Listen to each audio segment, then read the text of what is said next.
What up, y'all? What up? It's Friday.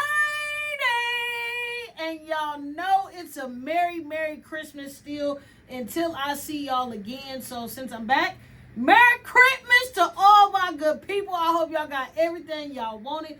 I hope it's a fantastic Friday, a day after Christmas, where hopefully you got off. Hopefully you got some time to relax. Hopefully you got some time to enjoy your family, because you know Coach Goody definitely did. It was a ton of sports. Oh my Jesus. It was so much. I'm just breaking at the brim, so y'all know I had to come run in the studio. But if you didn't know, you are listening to Givin Game, where all the game is given by yours truly, your favorites coach, Coach Goody. What up, y'all, man? I'm so excited to be back in the studio. Y'all know it's my favorite part of my week. Like, this is the highlight of my day, and I'm so glad that I get to bring y'all some joy and some highlight and some knowledge about what's going on around the sports scene, because over here, this is where we give everything about the game.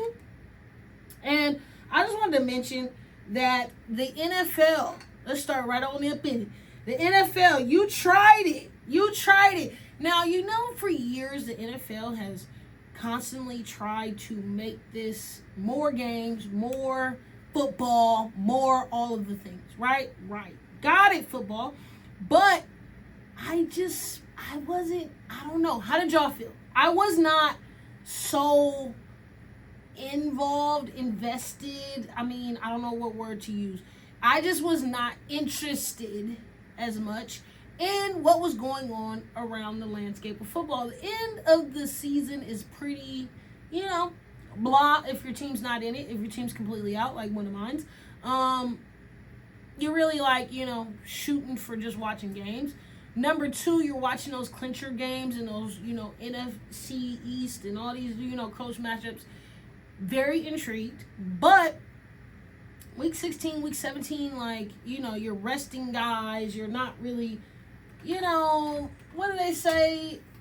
At your best. Let's just keep that there, right? And it shows. It shows in the football. It's not like a thing for me so much, that my team is trash right now. Shout out Cowboy Nation. We're going to get into that in a little bit. But I don't know. How did y'all feel about Christmas and Christmas Day football?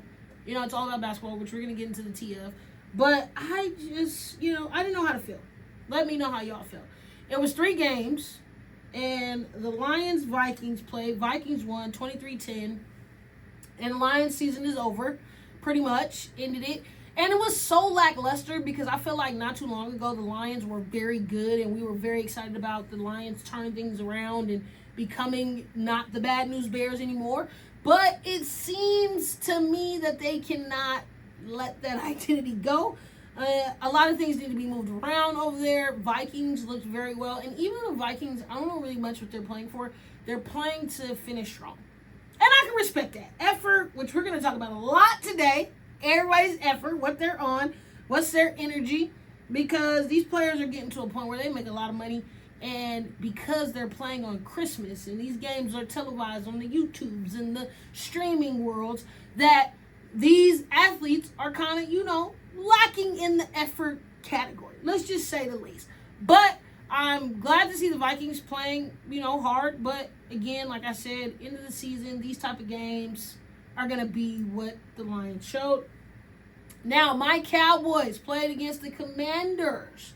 They won 30-23, but again, lackluster entertainment. We know our guy Daniels is out for the season, and the Commanders just haven't been the same. Not a bad ball club, but just not the same. And Cowboys looked good, to say the least. Some, digs out. Dak wanting to finish strong. But I wanted to go ahead and make a little declaration. For all the people in the back, I just want you guys to know, when the last time the Cowboys won a championship, it was 1995-96, if I'm not mistaken, right? Correct me if I'm wrong. Now, for myself, as a young Cowboy fan, they've been losers my entire time of liking them. When they were winning, I was a child. And I still stick beside my team. Everybody stick beside their teams. King fans, you should feel me right now. Raiders fans, you should feel me right now. Niner, bang, bang, gang, Niner Nation, y'all should be feeling it right now, right? So I'm just saying, everybody else gets to stick beside their fandom and their teams except Cowboy fans. Now, I know we're annoyed. Totally understand. I know that a majority of us, and I really don't think that number is so high. I think that's kind of like over-analyzed and overhyped that Cowboy fans all think we're winning the Super Bowl. I think there's a percentage, but I don't think it is as large as most people and a lot of people in journalism and what I do best have hyped this Cowboys fans think they're winning the Super Bowl. No. When you have as much losing and embarrassment as this team has, there's no way. There's no way in the world. Bro, it's the same energy at this point. No disrespect. It's the same energy as a Raiders fan. Patriots without Brady. Bengals fans. Browns. We're losers. We're in the loser group. And I hate, this just came up because one of my coworkers was like, oh, Raider Nation, blah, blah, blah. Okay, totally understand. I love my Raider fans through and through. So you got to respect the Cowboys fans. You need fans like that to make the game exciting. But in reality, real fans, I want everybody to just take a real chill pill here. Cowboy fans know this is what the seasons are going to be. It is year in, year out, the same thing. So only delusional fans get so offended, bite on that little thing that you guys are saying. In reality, real logical friends like myself, I expect us to be garbage cans and hoping for a great draft pick. Reality. That's just a reality check. And I want the other fans, I know that on all of the big networks, all the big sports talkers, we hype stuff up, and we've all made it to this illusion that all Cowboy fans are Super Bowl or bust. And no, it's not really that. I just like to cheer for my team. My team at this current moment is losers. When we make a turnaround, like the Chiefs, like the Broncos, like everybody's has some type of glory, the biggest in my generation little gap is the Chiefs. Whole life, garbage can. Tank, love Antonio Gonzalez, great tight end. But outside of that, garbage. Okay? Garbage. And look at him. Got Patrick Mahomes, got some organizational stuff. We all know the Jerry Jones part is in there. But I'm just saying, like, we know that too. They just did a documentary on the man. Like, y'all be really getting besides me a little bit about the Cowboy slander. And I just wanted to put that in a little bit check. Because, you know, I'm a realistic, logical Cowboy fan. And I, in the majority of what I've known, is loserdom. Okay? That's just the reality. You know, let's shoot straight, guys. And that's the real. Now that we've got to this point, I'm glad they played well. I'm glad they beat the Commanders. But again, we're playing for what? And I'm a competitor. I want to win. And we're not there. Love Dak. It's just not proven. I don't know what's going on. We'll address that on another moment. Also, Chiefs, Broncos, lackluster. Shout out to all the Broncos fans, though, because, again, another team, ride and win them. They've had their glory. They've won. They've had their heyday. Haven't been so good, but they're playing great, tremendous football now. Already clinched their playoff spot, so shout out to them boys. But I know Goodell was thinking, like, Chiefs, Patrick Mahomes, Christmas Day, it's going to get... No. Patrick Mahomes, ACL torn. I don't know if we got to talk about that here, cousins, yet. But Patrick Mahomes, torn ACL. He's out. Travis Kelce, no Kelce. Okay, let's just say that. He's Travesty Kelce should be his name because they're saying he may go out this year. I hope not in reality because you can't go out playing as bummy as this. Like, you want to be the man, you've had a great career. You want to be amongst the greatest. You have to do something. We've gotten the luxury and the spoiledness of Tom Brady winning the Super Bowl, Kobe scoring 60. We want you to go out on the highlight. And the season being over, not making the playoffs again, like I said, as much as we love the Chief Kingdom and watching the grow and the shine, they were bums 10 years ago, 12 years ago, 15 years ago. Let's shoot straight today, guys, because it's the day after Christmas. Let's be honest, one time a year. So that was Rudy Pooty Tootie Tootie. You got the fandoms and the people just engaged, locked into this Christmas football shenanigans, but it didn't hit my soul. Another big thing, as we talk about the Chiefs, is teams deciding to leave their cities. Have y'all heard? Okay, so recently, some teams decided, where's the money? Where can I take advantage of the next city? Because I know we love great stadiums. We have a new stadium here, Golden One Center. Fairly new, fairly expensive, very beautiful. Love it. Love to have this addition to our city. But at the same time, guys, it's very expensive to who? The taxpayers. Y'all listen to all our other shows where they talk about finances. Jay King be spitting the knowledge about all that. But again, we come out a lot of money when it comes to these teams, these stadiums, and then moving. Yeah, they don't really take a hit as ownership. And so, two teams in particular, the Chicago Bears deciding to move potentially to Indiana. I haven't really heard much, so I don't want to give too much, false information, but moving to Indiana sounds disgusting. Yikes! They are just the Chicago Bears. I mean, what are we talking about here? They're the Chicago Bears. I don't even understand. Illinois should have ownership of the teams. It's just like, what is going on? But also, I thought another messy bunch in this whole thing would also is the Chiefs are moving to Kansas in 2023. Yes, the state of Kansas. They are in Missouri now. And in 2031, excuse me. I don't know why I said 2023. Yikes. But they are planning on moving in 2031. And I just want the biggest number out of here. $1.8 million in taxpayer dollars to get this new stadium. And they get 100%. This is the Hunt family that owns the current Kansas City Chiefs that are in Missouri. Kansas City, Missouri. But they want to move to, I don't know what city they would be in Kansas, but they want to move to Kansas. And $1.8 million in taxpayer dollars, they're getting $3 million of this profit, and they will get 100% of profit going forward. Interesting to say the least. I mean, what are we talking about here? Like, these teams continuously get more benefactors to them, more money to them. Obviously, these games straight out ridiculous. But that's the status of it. That's what we really see as of lately when it comes to this sports deal, this sports arena, and where are we going with it? What does it potentially look like? There's a lot. But at the same time, I try to get people to understand this is a business. As much as we love the game, it's a business. We need tickets sold, butts and seats, and we need to get the dollar higher and higher and higher. And mind you, they said the Chiefs got like an F rating as far as overall team. Like when the players rank the teams, they got an overall F.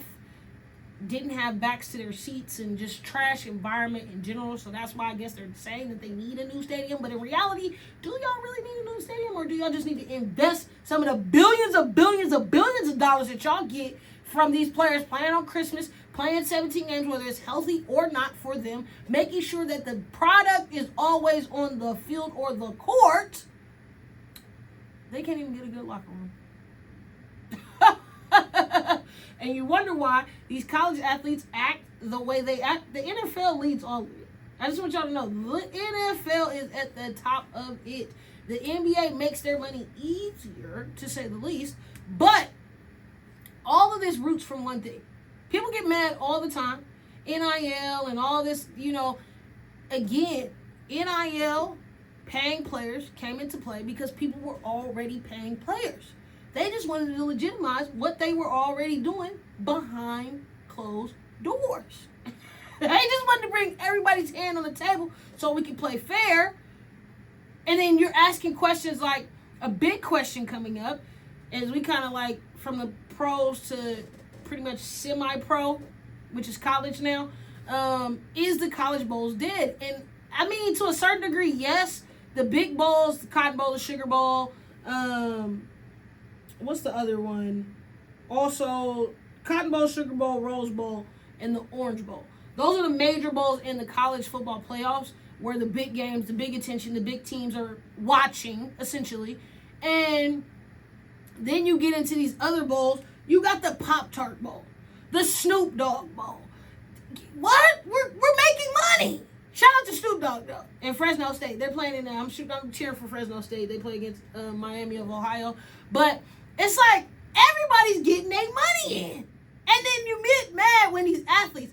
I know a CBA is coming. I sense it with all this illegal activity in this movement. It's really not illegal activity. It's just strange, undescribable activity, which they're just allowing, and then they want to, slap somebody's hand on something serious when they decide. It's just so much inconsistency in college sports in general, and y'all know the messiest of the messy is always college football.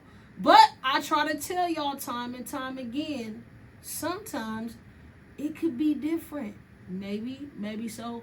I don't know. Man, we need to take a halftime break because I need to get a little water. I'm a little parched. I've been balling out here, giving y'all the knowledge, giving y'all the game. Remember, y'all listening to Coach Goody on 97.5 FM KDEE. I'll see y'all at the halftime. Just a little guy. I like it. I like the way. What that boy say? I like the way. And I really like everything about the NBA and how they do Christmas. Absolutely. Man, what's up? What's good? Everybody in Sacramento and the world wide web. Hearing me live and direct on 97.5 FM KDEE. It's Coach Goody and y'all listening to Givin Game where we talk about everything in sports this week. Man, I got rehydrated, refreshed, ready to go. So let's get right into our favorite sport. And I was like, this is why I love the NBA. Not necessarily NBA. This is why I love basketball the best. Okay? Timing, immaculate. All year long, absolutely. Love when the other guys come around, but it's just nothing like that NBA. All right? And how they do Christmas Day. Follow and watch NFL because the NBA, they just do Christmas right. And they gave us everything that we wanted in more. 5 games. Big heads, big names, larger than life stars, and they all performed. I mean, nobody can do it like the NBA. I keep telling y'all time and time again, all these leagues are just watching each other, watching what somebody else does, and trying to mimic it. The only people that don't follow the lead is the WNBA. That's just, a little insider. But the NBA led in an amazing fashion. We have 5 games again. Starting off with the Cavs, New York won 126-124. Great game, okay? Brunson, real deal, Holyfield. I know he's not as high in the MVP conversation, but I really, really like his game. Reminds me of me. But Brunson is the truth. The bench is unreal. And Mike Brown, he's just showing us why the Kings make my head hurt every day, but why we really love Mike Brown. Mike Brown can really coach. He's over there putting his big one in, and I love chef's kiss. Love to see him cook, be able to be with a good team. He knows he just has this communication with point guards that he has his way of leading leaders, and I love to see it. Great ball game again. Cavs lost to New York Knicks. I told y'all Knicks is making it to the finals. I still stand on that, but the Knicks, and that's no disrespect to the Cavs. I think it's going to be a tight race in the East. East is surprising me more and more. With, again, Cavs, Magic, New York. I'm invested. But New York Knicks taking the East. They won yesterday over the Cavs on Christmas Day, 126-124. And then we got Golden State played the Mavericks. That'll be Dallas. And, I mean, it was a good game. Golden State won 126-116. Shout out to all the Golden State fans. Being right up the street from the Bay, we got a lot of Warriors fans in Sacramento. But what stole the show to me is just how, graceful, number one. Steph Curry is taking this veteranship. I love to see the camaraderie between him and Clay. Splash Brothers forever. One of the best shooting dynamics we're ever going to see in the game. Just the tandem, I don't think we're going to see anything like that again. So it's great to see them be cool. Obviously, Cooper Flagg is a special player. Now, we got to talk about him a little bit because, you know, being a Dookie, him being a Dookie, it just, you know, Duke fans unite. Now I'm talking about Duke University, excuse me. And Cooper Flagg, number 1 pick, looking everything like it, very mature. Everybody's been saying this since he was in high school. His game was very mature, IQ very high. He shows it every day on a daily basis. And we love to see it. Now, on the other side of this, yes, the Warriors won, but can we finally talk about Draymond Green? Now, y'all know I said I was going to stay away from the mess, but we got to get a little messy sometimes. We got to give our opinion to just an insight thought, conversation, all the things we love, right? So, Draymond Green, I'm going to have to do a whole YouTube page of just dissect and break down his game. But we all know how we feel about Draymond Green. All right? Yes, Hall of Famer to, unfortunately, some of y'all. But his role, what he's done, what he's defined as a role player, very unique, key to the Warriors in their success. Got it. Got that off the board. Love what he's doing with new media. Got that off the board. But can we just say his game been trash for a minute? All right, I said it. His game has been trash for a minute because the system and the players were making it easy. It almost is like pickup. If you pick the right old heads, mixture with the right young heads, you can run table and do nothing but facilitate. Come on now. Where my outside hoopers, my 24-hour hoopers at? If you pick the right squad, and this is with no plays, no system, no nothing, you can still run table with just dropping dimes, getting in help defense, pushing the tempo, letting everybody else cook. Okay? Now, I get everybody else like, oh, it's harder, it's the NBA. I'm just saying, I totally agree with you. But the role that Draymond Green has been blessed to play with this Warriors team has been amazing. Has it been there? No, because it's not the same team. It's not the same team no more. You're not as old. You older, I mean. Like, you're not as young as you used to be, sir. And this is a totally different group. So I'm just saying, you've been playing trash. You get mad at Steve Kerr because he says you've been playing trash and you going to walk off. Now, this wasn't last night, but a couple nights ago, he just walks out the huddle. Steve Kerr said, if you done, man, pack it up. I mean, what we going back and forth for? I ain't even going to be in this type of dialogue with no player. If you don't want to play, bounce. That's the coach in me. If you don't want to play, walk to the locker room, bro. Why are we going back and forth? Again, I don't even understand why we going back and forth, Draymond Green. You're playing trash, brother. Like, come on. I love you to death. But a lot of these times, these players don't want to get held accountable at all. And it's like the same thing we saw with the Kings and Devlin Carter, fan calling them out. We just want to see effort.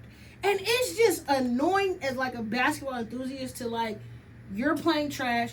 You going to pout about it. Be mad that I call you out about it. And then try to storm off, walk off the court. And then try to be, listen, brother, we need you to lock in.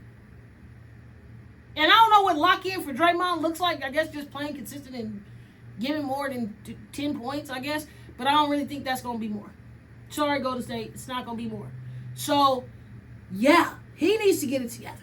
Still love Steph. You know what I mean? Steph making it always fun. Steph is just Steph. He's an ideal Hall of Famer. And I love to see him be able to get his shine and just, coast into the sunset.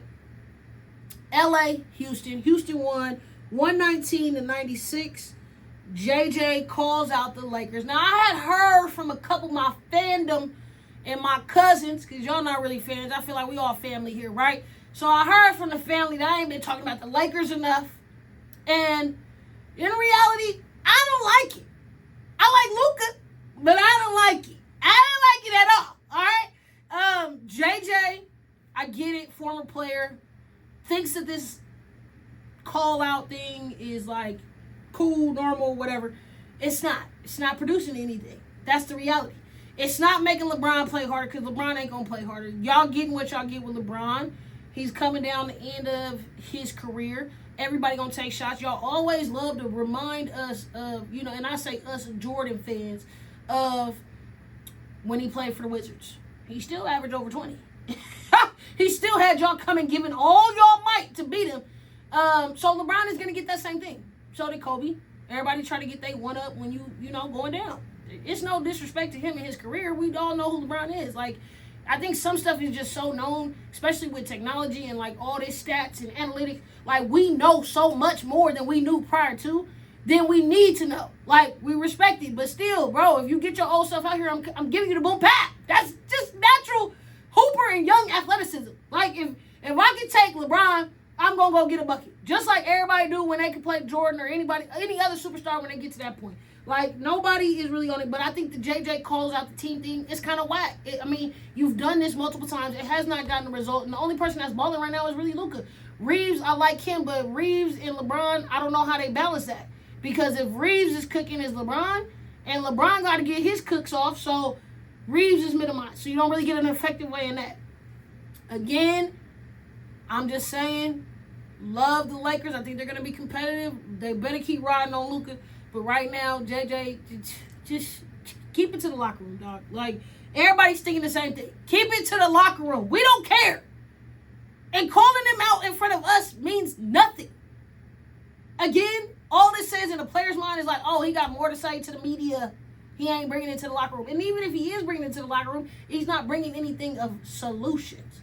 Stop complaining. Create solutions. That's all I can say to the Lakers. Love y'all.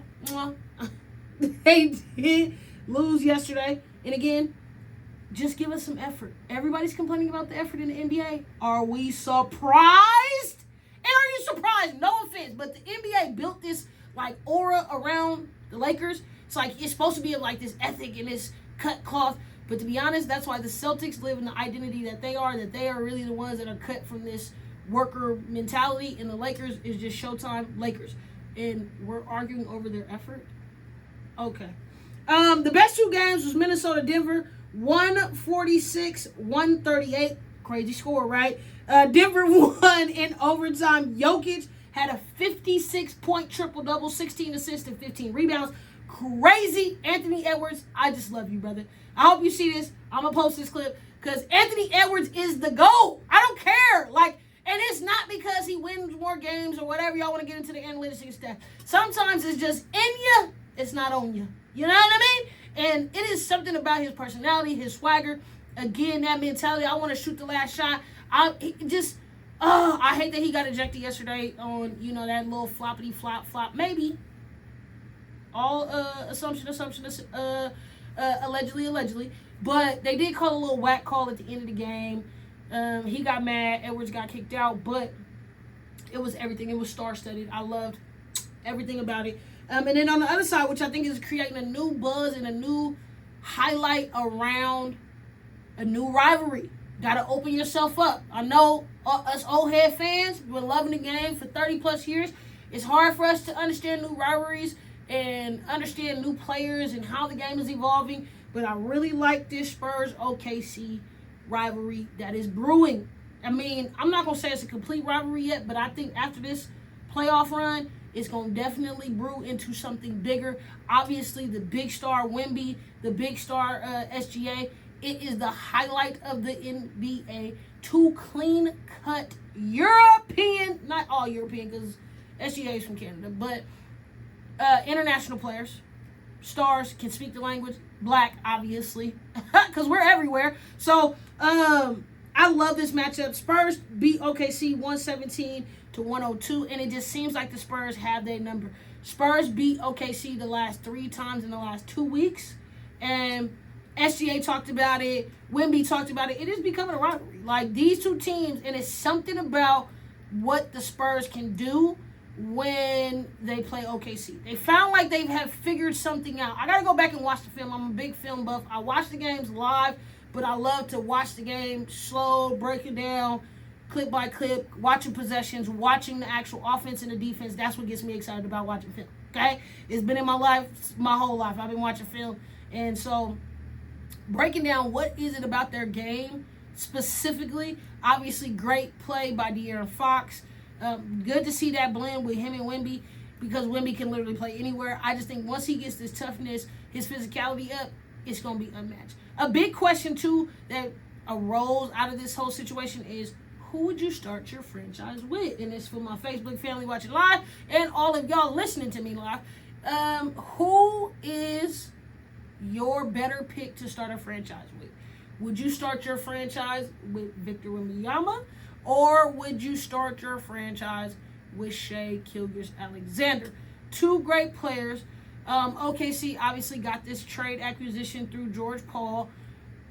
Spurs drafted Wemby, but that's just a great debate. I don't know yet. I gotta see more of the season. I think they're both doing something very special right now that we have not seen in the league in a while. We haven't seen a good, solid, small guard since maybe an Iverson, like as spectacular as SGA. It's a very different style of play.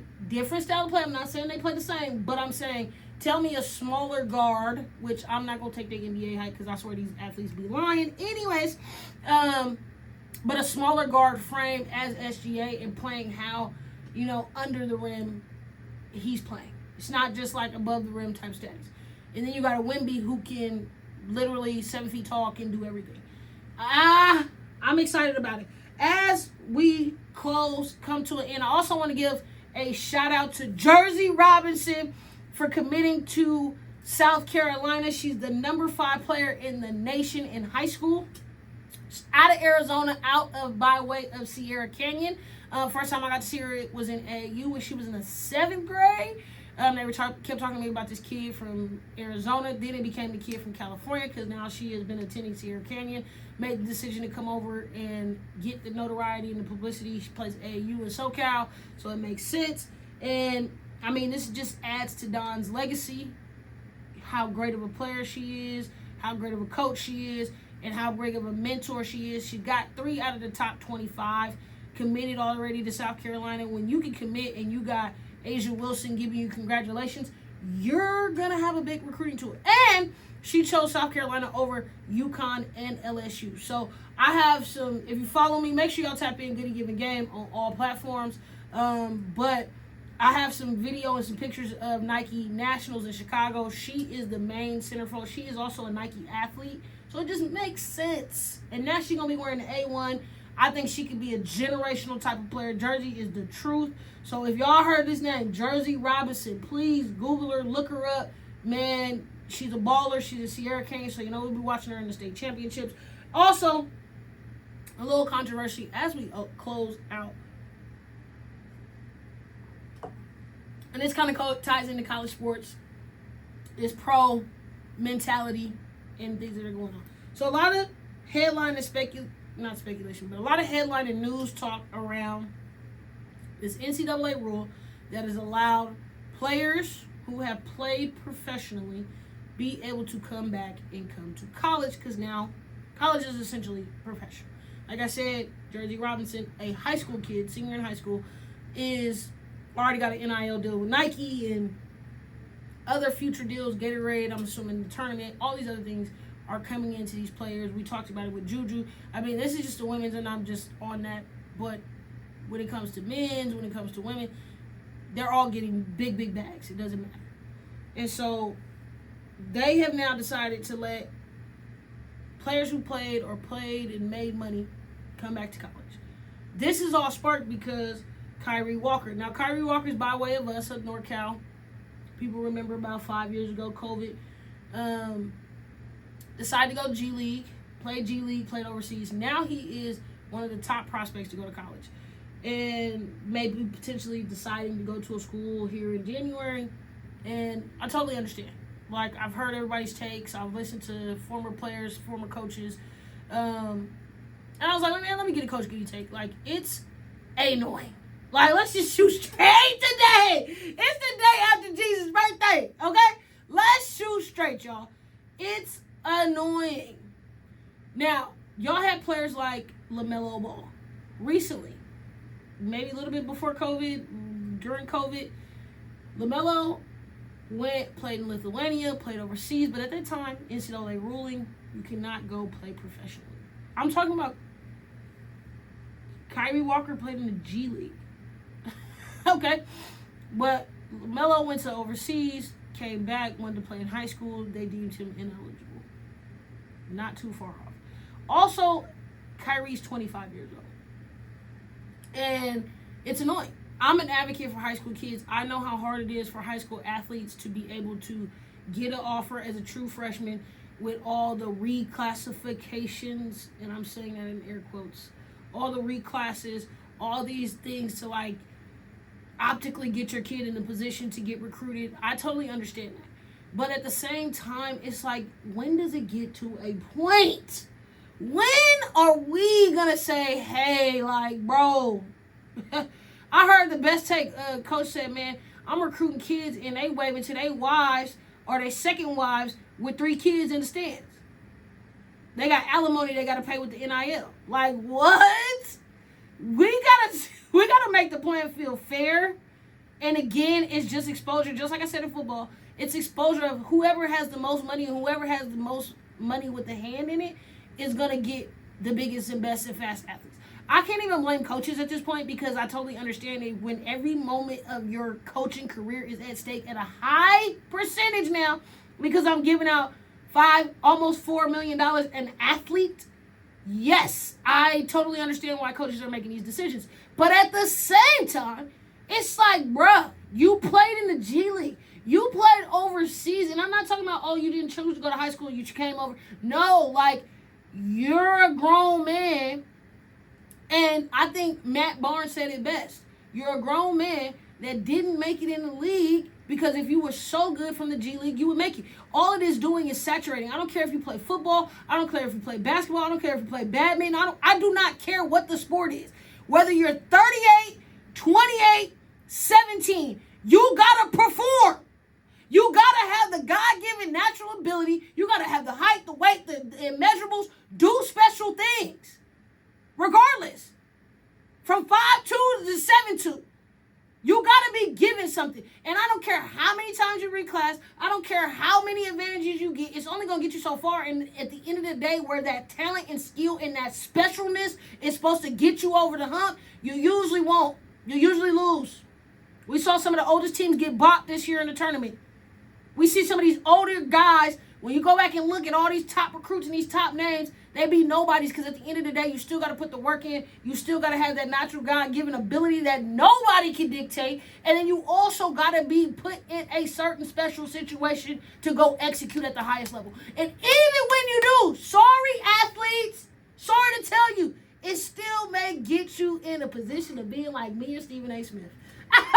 Because in the reality of it is, it's all in God's hands. Man, I love y'all, love y'all, love y'all. I hope y'all got that gym. Man, it was Christmas yesterday, so I hope y'all had a very Merry Christmas. I will not see y'all until the new year. 2026 is among us, and it's going to be a great one. I promise you, it's the year of the horse. We taking full control. We in the driver's seat, and ain't nobody stopping this shine because you already know it's always some game to be given. I'll see y'all next year. Can you believe it? Man, the show is already over, man. Y'all listening to Givin Game, and I'm Coach Goody, live on 97.5 FM KDEE. I'll see y'all next year. Peace.